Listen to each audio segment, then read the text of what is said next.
Good afternoon, Devox. How was the tortillas and the kebab? Was it good? I thought about getting some myself, but I would probably spill it all over my shirt, so and I would look like an idiot on stage, so I didn't get any. Welcome, thank you for joining my talk. It's called Innovation Without Asking Permission. It is about the use of new technology, new tools in existing legacy systems. So just a small question to all of you. Who here really likes new technology, new tools, new methodologies? So who likes using those? All of you, great. And who likes to ask permission before he does something, he or she does something? 3 of you, all right, great. So you guys should probably leave because this is not what the talk is about. So my name is Bart Blommaerts. I'm a hands-on application architect. I live and work in Belgium. And in the beginning of this year, I actually started my own company. It's called BB Consulting. I was not very original with that name. And I'm currently working with a financial customer.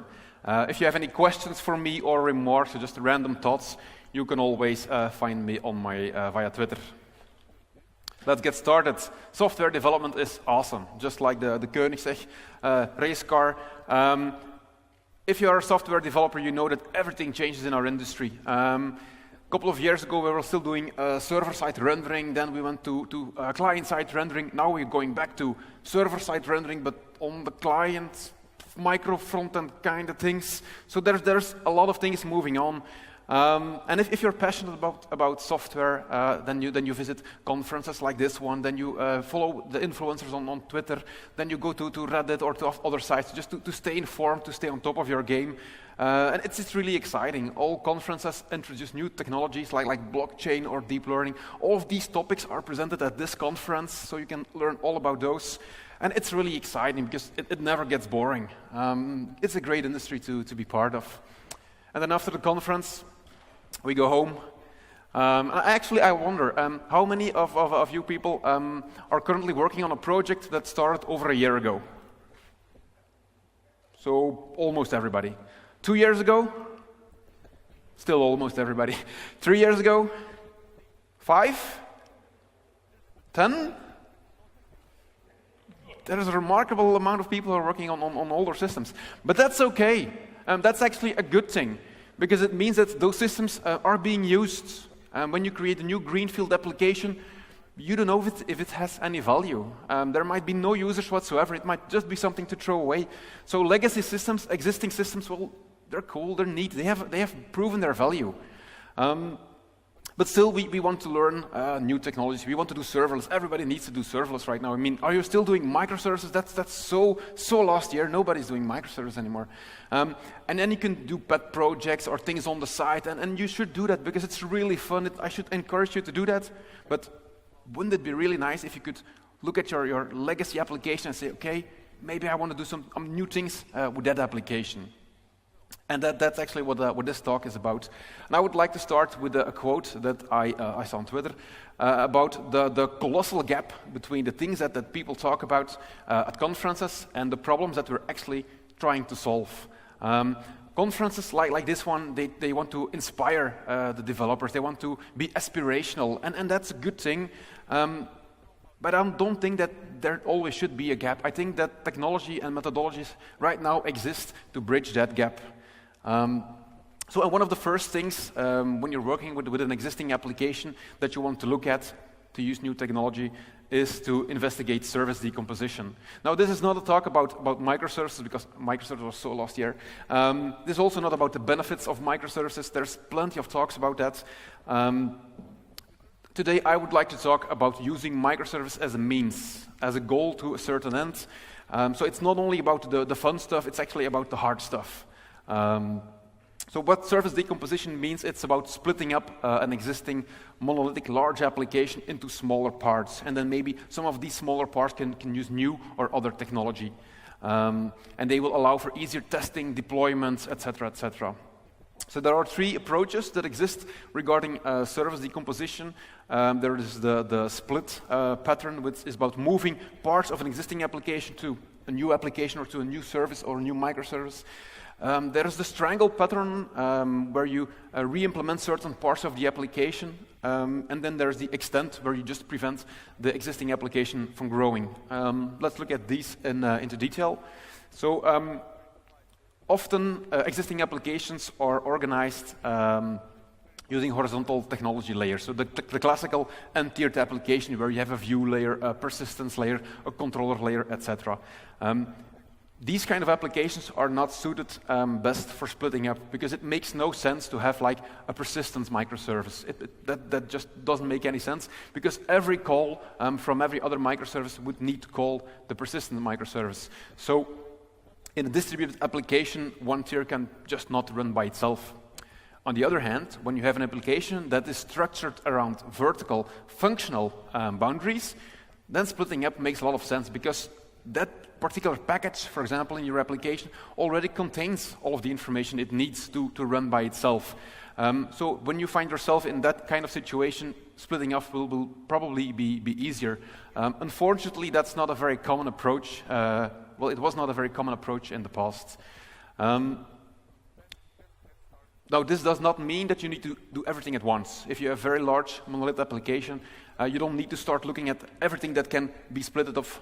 You can start with one small step and then learn from it, refine what you're doing, and making sure that you can create new services. The strangler pattern was actually made famous by Martin Fowler in 2004. That's 14 years ago, but it's still very valid. It is about identifying a domain of change.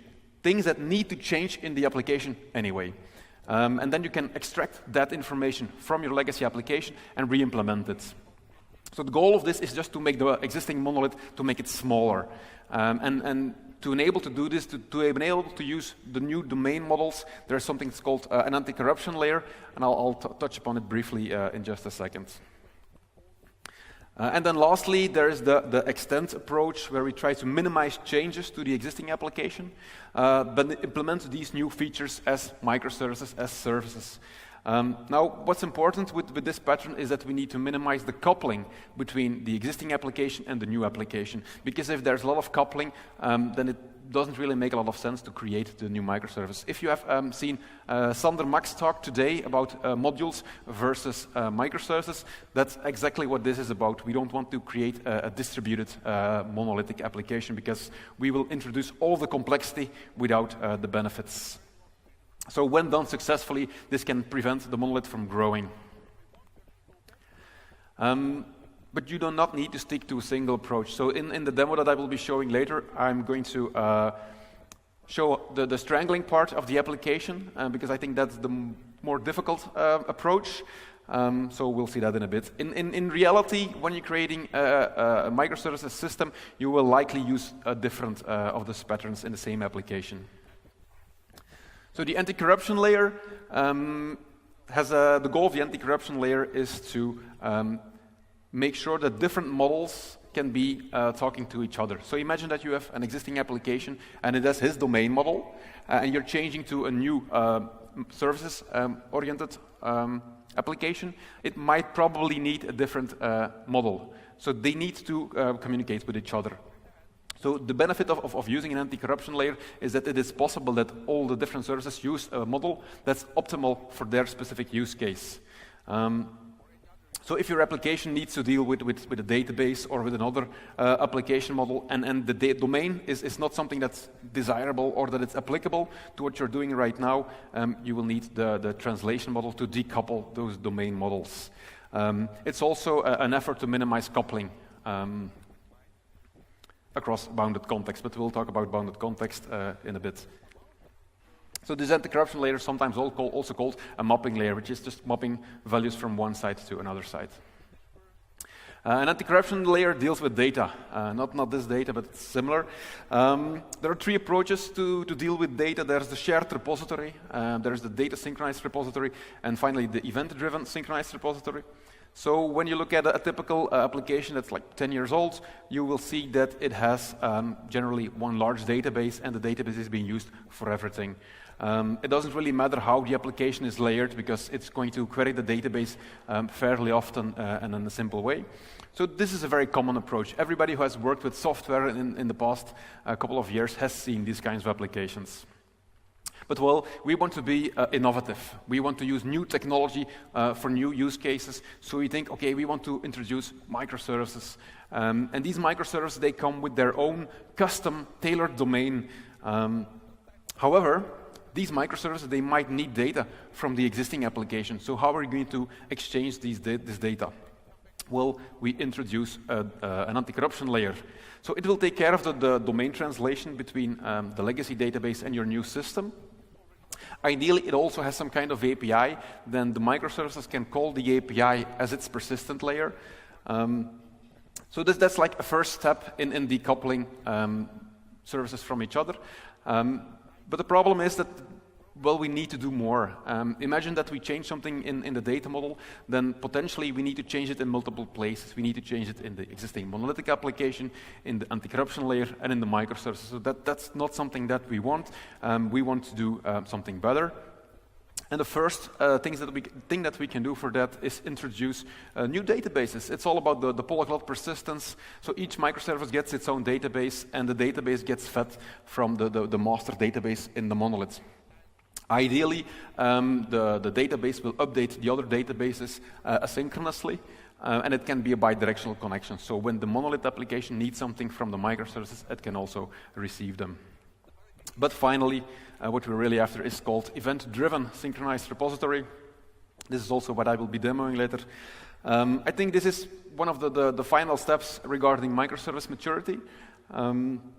Because it is focused really on loose coupling. So we introduce some kind of queuing mechanism, and we have the anti-corruption layer as a subscriber on the queue from the monolith. So the monolith publishes events to that queue. They will be observed by the anti-corruption layer, which in turn will republish those events to more specific queuing queues for the microservices. When doing this, chances are that we will need to do some refactoring in the monolithic application as well. But I don't think that should be a large problem. Now, I've been talking about events, about event-driven synchronization. What are these kind of events? And generally, an event is something that has happened in the past. It is, in my opinion, probably the best way to ensure full encapsulation and loose coupling. And an event, and that's very important, can contain three kinds of data. There's the data that it owns. So when a publisher publishes certain events to a queue, the data that publisher owns, that should be in the event. When consumers of these events need data that's in the master, then they should not be calling the master anymore, because then again, we're building a distributed monolith.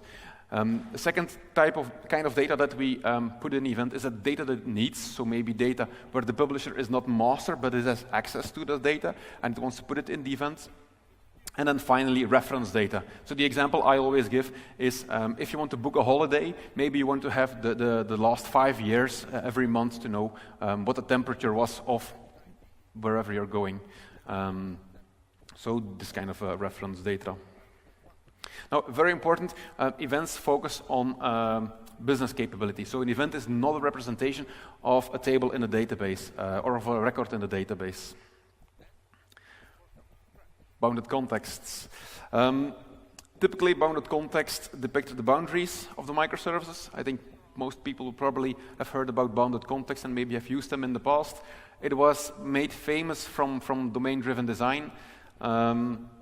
Now, I think domain-driven design is very interesting. There was a very interesting talk about it this morning here as well. But it should come with some warnings. There's a link, a video from Greg Young. I will share it at the end, about something called DDD Lite, and it's about the common pitfalls and reasons why a lot of DDD projects fail. So anybody who is interested in doing a project using DDD, I think you must see the video at least once, and probably a couple of times. Now, there's a lot of theoretical talk about bounded context, but you really rarely see real-life use cases. So, allow me to do that. A couple of years ago, I worked for the postal services in Belgium. I won't go into the details, but some brief introduction about what we're doing. So in Belgium, by law, the delivery people, they are responsible to pass every house at least once. So it's legally obliged. And the delivery people, they deliver goods. So in the past, it was a lot of letters, then it was packages. Nowadays, even in Belgium, you can have the delivery people set up your decoder for video. In Denmark, you can hire them to do chores in the house because they need to pass there anyway. So there's a lot of change going on in that area. And also, if you look at distributing letters, it's different from distributing packages because some letters are delivered by bike, others maybe by car or by motorbike. Maybe Amazon will be doing drones soon. So actually are already doing drones. So things are changing. And some of these have time constraints. So for example, large companies can say, I want my mail at the door before 7 o'clock, and I'm willing to pay for that. Or they can say, I want all my mail packaged, and I just want one package a week because I have no time to be looking at all the commercial information that I get anyway. And then finally, and I don't know if this is a Belgian problem, but in Belgium, new houses get built, new streets get built, or they get new names. There was something in the news a couple of days ago that they're actually changing a lot of street names in 2 municipalities in Belgium because there were duplicates. So that's very typical. And what's funny about that is that the postal services don't necessarily know about these changes. So reality is changing, but the postal services, they don't know about it because Belgium, I guess. I don't know if that's the same in Poland, but it is a fact. So you can imagine if you want to do an optimal route calculation, that it's very difficult. It changes a lot. So we want to make sure that the delivery person gets to the places where he or she needs to be as effective as possible.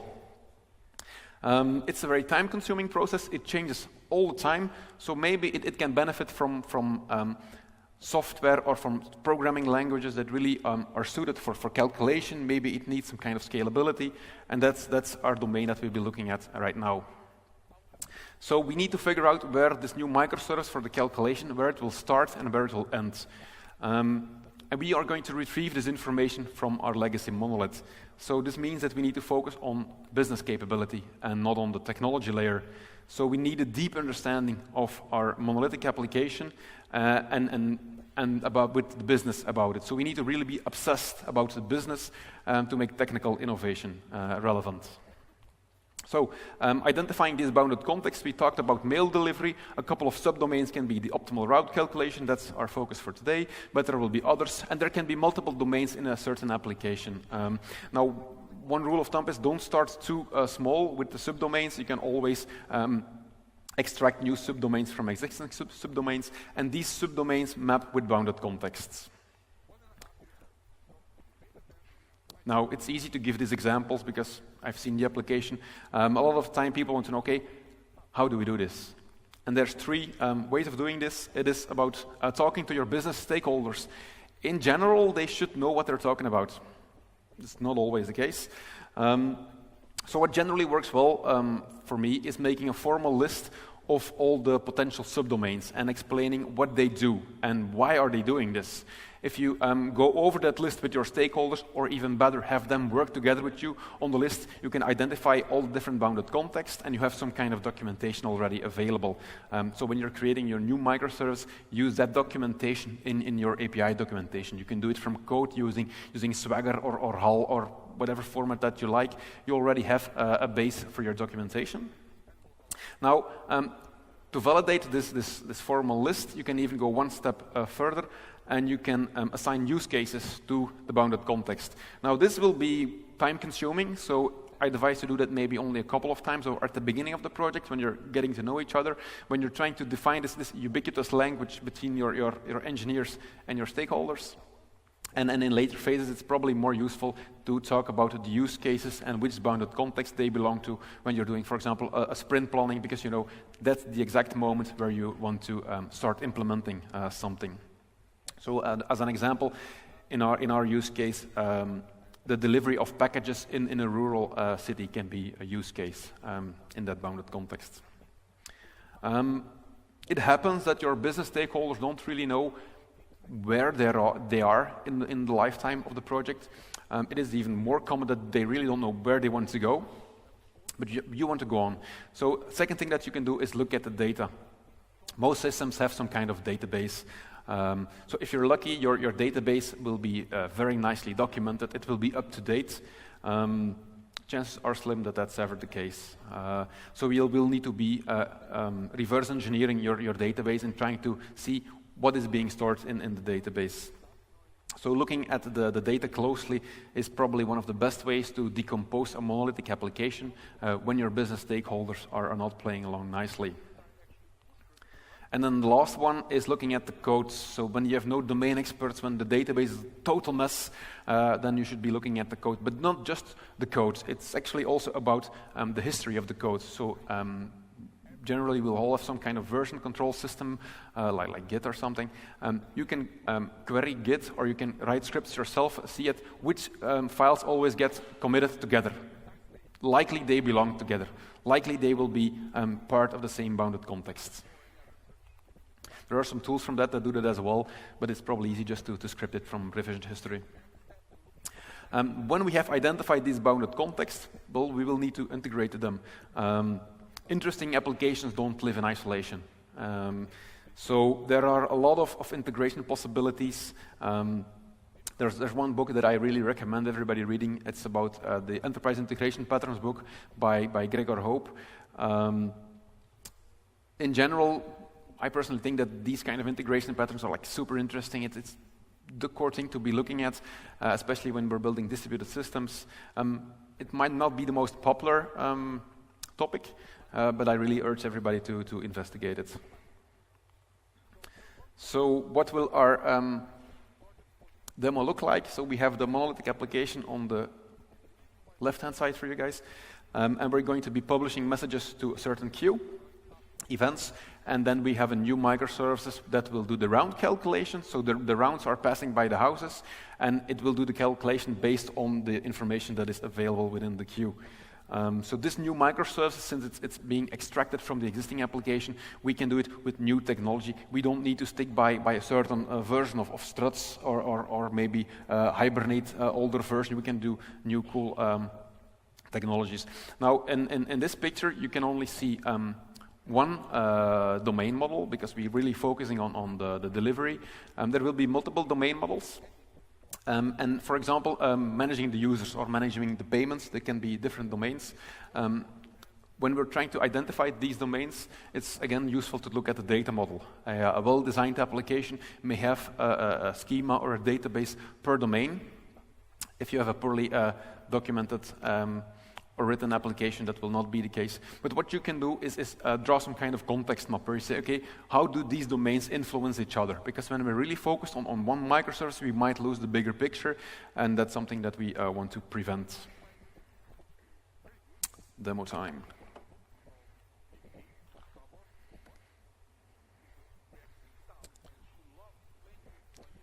If my computer wants to play along. So that's the next slide, don't read it.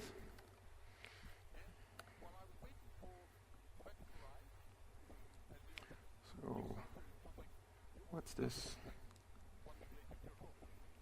So there will be, no, we have half an hour for the demo. I'm going to start RabbitMQ. It can be any queuing technology that you like.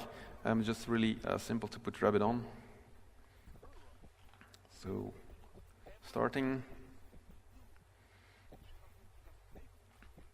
So I will show two applications. So there's the legacy application, if it wants to start.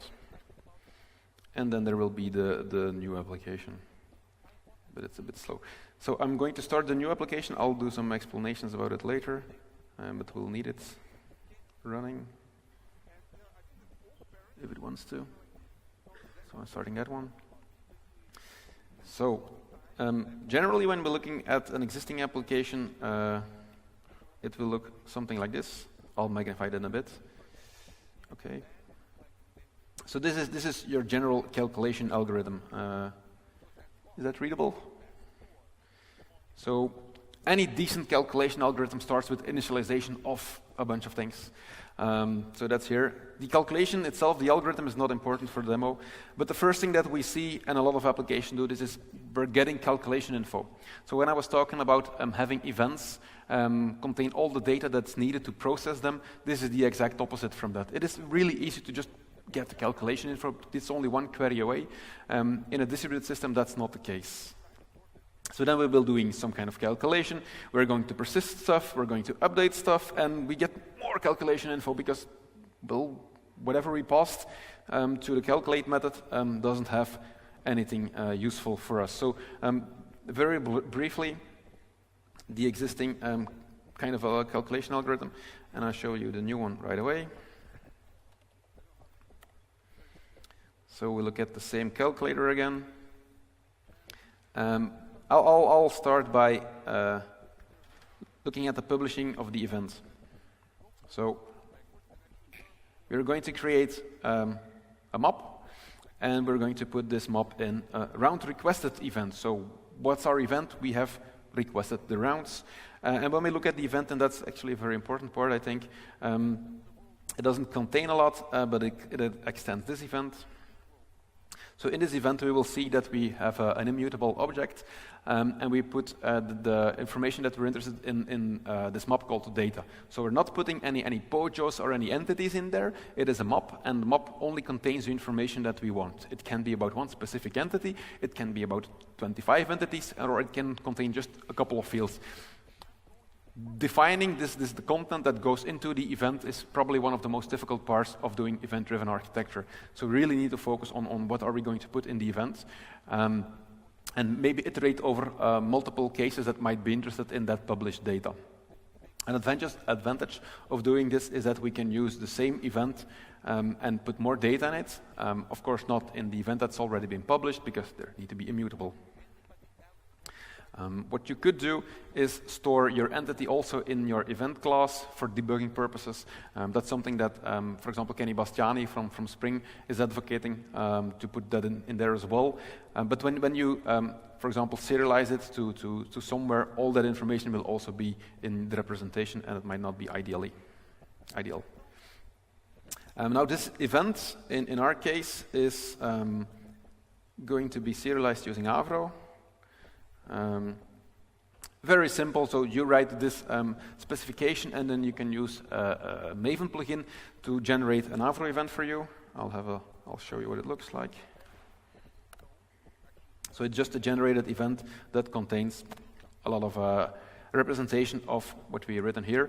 Ideally, when you're creating an actual application, you should use like the schema registry from Avro, where you can store your different schemas or your different versions of these schemas, and then other applications can use it as well. I didn't do this for the demo. I'll show you in a bit what it looks like. But very briefly, when we look at actually producing the message, we see that we have the message from Spring that is of type Avro event, and then we can build this message. What's really cool about using a generic message approach is that this publishing of code is not directly linked to the event, so it can be fairly generic. I created small tests. Maybe I'll change this to weekly, for example. Then you see that I'm not cheating. So we're going to do weekly events, just publish this.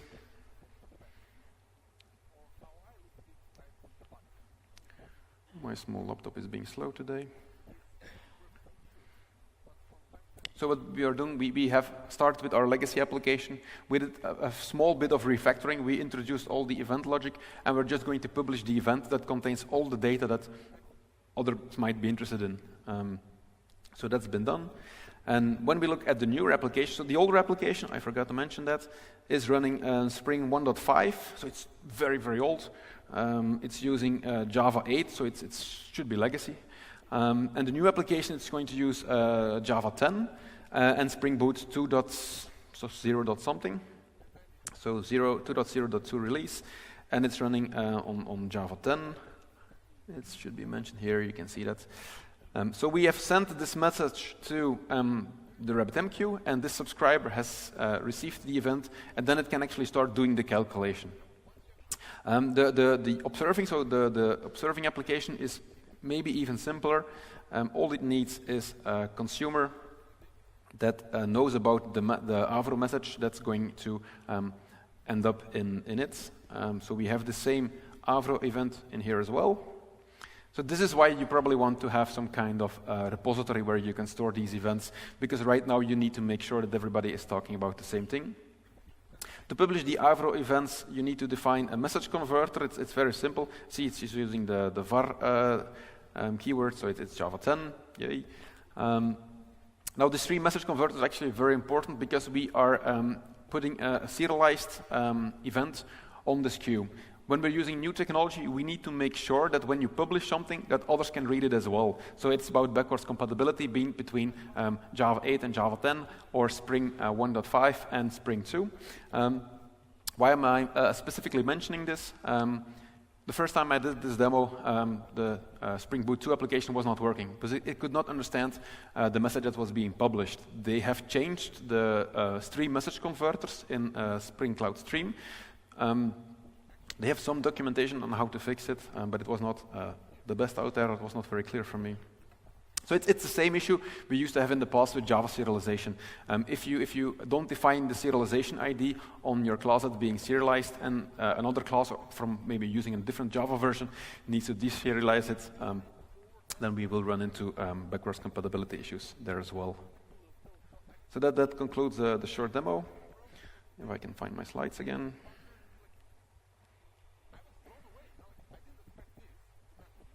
There we go. So, if you look back at the quote I started the talk with, the problem we are trying to solve is calculating optimal rounds for mail delivery. So we have extracted a new bounded context from the existing application, and we can introduce new tools that really fit the problem that we're trying to solve. And we only need to focus on actually the business, and the business is calculation of rounds. This also works perfectly as long as the messages that are being published are readable by others. Now, when you're moving functionality from a monolithic application to multiple microservices, you're going to introduce communication between these different applications. So these are the Avro events I showed earlier. And I think it's very important that you establish some API guidelines for this communication, because you will end up with distributed spaghetti code, and nobody will understand the events that you're published. Now, that doesn't mean that you need to create these guidelines all by yourself. There's a ton of useful information out there that have very nice guidelines. I've quite a lot of good experience with those from Zalando as a starting point, so I would recommend looking at those very soon, and then maybe you can iterate on them and tailoring them to your specific needs. Now, this talk is not about API design, but there's one quote that I really want to share. It's about Postal's law. It was written by John Postal when he was writing an early version of the TCP specification, so it's not something new. And it's about being conservative in what you do and be liberal in what you accept from others. So when you are reading something from an API, if it contains more information than what you need, just ignore it. Because if you make assumptions about what's being sent to you, you also need to deal with having those backwards compatible issues as well. It's also known as the tolerant reader pattern. Guidelines alone are not enough, because if you have guidelines but you don't document them, then people will stop adhering to the guidelines probably from the get-go. So you need documented APIs. And this is valid for the events as well. So again, have some kind of contract repository, maybe do consumer-driven contracts where both your publisher and your subscriber know what they can expect. And then look at patterns like tolerant reader, make sure your APIs are extensible. Think long and hard about versioning. Versioning APIs is not easy. A lot of things can go wrong there. I know that from personal experience. So for asynchronous, I kind of like doing it with Avro. It all fits nicely if you have Kafka, but it works with others as well. For synchronous calls, you can typically use Swagger or Hull, and a lot of options available. Now, I started about, this talk is actually called Without Asking Permission, and you might ask yourself, is that actually possible? So in order to innovate without asking permission, what you try to do is establish a culture of continuous experimentation. This is something that a lot of very large companies do as well. They start with something, they see if it works. If it works, they can continue building on that, and if it doesn't work, just throw it away. And try something else. These microservices, they will be small, they will be loosely coupled, they will really enable experimentation and innovation. And that in itself brings up new opportunities, and it's the opportunity of data science. So if you use feature toggles or traffic routing, you can use API gateways or load balancers or service meshes, whatever you like. You can learn more about the behavior of your users. So for example, when we look back at the calculation algorithm, maybe you will want to serve the new endpoints to a certain group of users and the old endpoints to other users, and monitor how the users are coping with those new APIs. Maybe they prefer the older way, or maybe they're very happy about the new way of doing things. So this gives you the opportunity to have a data-driven decision-making, have these metrics in place. I think I told this story last year as well, but at Amazon, they once added an image on their website, and the image did absolutely nothing but record user behavior. And they changed it, so they put it very large on the left-hand side, then they changed the color and put it on the right-hand side, and they was just looking at, okay, what does this button do? And it didn't do anything. It was just an image, but they learned about the user behavior. They learned where the user was looking and where they needed to put advertisements or recommended products. So in this data-driven approach, you can evaluate the experiments that you're doing. Distributed systems are hard. There's also something that Sander talked about earlier today. The more granular your services will be, the more pronounced the benefits, but also the drawbacks. It is really fun if you can choose new technology, but you should use new technology because you want to achieve some kind of business functionality. It should be technology for business sake, not technology for technology's sake, which can also be very interesting to do, but then it's going to be more difficult to establish a culture where you don't need to ask permission for every change that you're doing. The fallacies of distributed computing are fairly known. I also added a link to them about network reliability, etc., etc. And actually, you should see these as an opportunity. If you're creating a distributed system, you will need to look at things like tracing, monitoring, alerting, because there are so many moving parts in your application that it can be really interesting to also invest some time on this. I think that's also the reason why we are seeing conferences strictly organized around monitoring, and so many tools are coming. Like Spring Boot 2 comes with Micrometer. In the past, there was the actuator endpoints.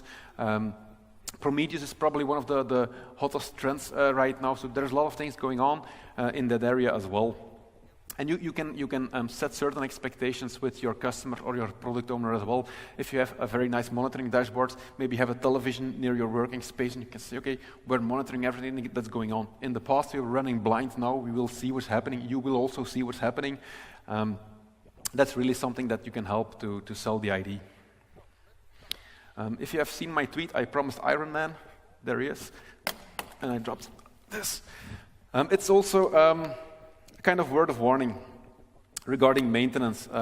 In Iron Man 1, Tony Stark was locked up in a cave, and he built one Iron Man suit, and he had one Iron Man suit, and he was perfectly happy. He just needed to maintain that because he gets shot all the time. There's rockets flying at him all the time. If you look at the newest Avengers movie, he has multiple suits. I don't know how many suits he has. He has suits for Spider-Man. It's like Iron Man as a service that's being offered right now. So he will probably need to have some kind of DevOps culture or some maintenance people because he has so many suits. It becomes so complex. It's not enough to know about one technology stack. You need to know about upgrading, about extensions, about bug fixing, etc., etc. So again, when I said you should not choose technology for technology's sake, it also means that you maybe could benefit from having something like a technology selection, a phase in the beginning where you say, okay, we have identified the different bounded contexts together with our stakeholders. We're fairly certain about how these work. if you have that in place, what kind of technology makes sense for the different use cases that we're looking at. That doesn't mean that it cannot change, because you just have established a system where changing technology is possible, but it should just not come for granted. So it's not a free lunch. Dedicate some time for technology selection. That's actually also a really fun part, because you can be in some kind of room and then elaborate it and go totally crazy with ideas that you say, okay, this is never going to fit. It might just as well be a good match. So again, be conscious about this. Take responsibility, take ownership. If you don't take ownership, if you don't are responsible for what you're building, then creating an application in this manner will be short-lived, and you will not be able to convince your customer or your product owner. Now, in worst case, when you are creating a new microservice, and it just doesn't work out, you have the traffic routing and people are not satisfied with the new version. If it's new, if it's small, if it's well contained, maybe throw it away and create a new one, do it better. So again, small experiments, learn from these and make better decisions in the possible. If you, in the future. If you look at a large monolith application, it will be very difficult if you want to do large changes. If you're running on Hibernate 3 and you want to go to Hibernate 5, I think they're right now, everything will probably break. So this will enable this evolution. Unfortunately, there's also the drawback. So technology is not always used in isolation. If you do microservices, maybe you want to put them in Docker containers. That's really useful. Docker it's not a new technology, but it's still a cool technology. But probably you want to have some kind of orchestration platform as well. Maybe you want to have Kubernetes or OpenShift, or all the different cloud vendors are offering a lot right now. Just by having a legacy application and a new microservice, you will have two running JVMs. They need to run somewhere. In the past, we had very large application servers, and we put a var or an ir, and we just put it on the application server, and the application server did everything for us. There was queuing, there was logging, there was resilience, well, sometimes. It was an HTTP server, it was a logging system, monitoring, load balancing, it did everything. When we're building microservices, that's something that we're losing. So we should be conscious when we take these kind of decisions that we have maybe an orchestration platform available for us as well. Now, there are plenty of reasons why you don't want to use enterprise application servers. If you're running on public clouds, or if you have like the credit card for the company that you're working with, and you can choose cloud services, then this will facilitate a lot of the things that you're doing. In my experience, not a lot of customers really like to have all the developers have a credit card. So you can start to convince product owners or management that this brings a lot of value, that there's a lot of cool ways to do new things, and still making sure that you can maintain the existing application to make it better. And then finally, as promised, a bunch of resources that I mentioned. My small demo application is there available as well. And thank you. If you have some questions. Last slide. This one.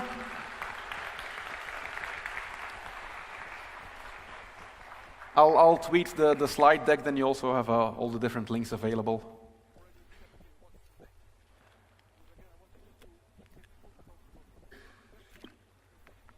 Any questions? I will be here this evening and tomorrow as well, so you can always come up to me and ask me some questions, or maybe discuss about it. Thank you.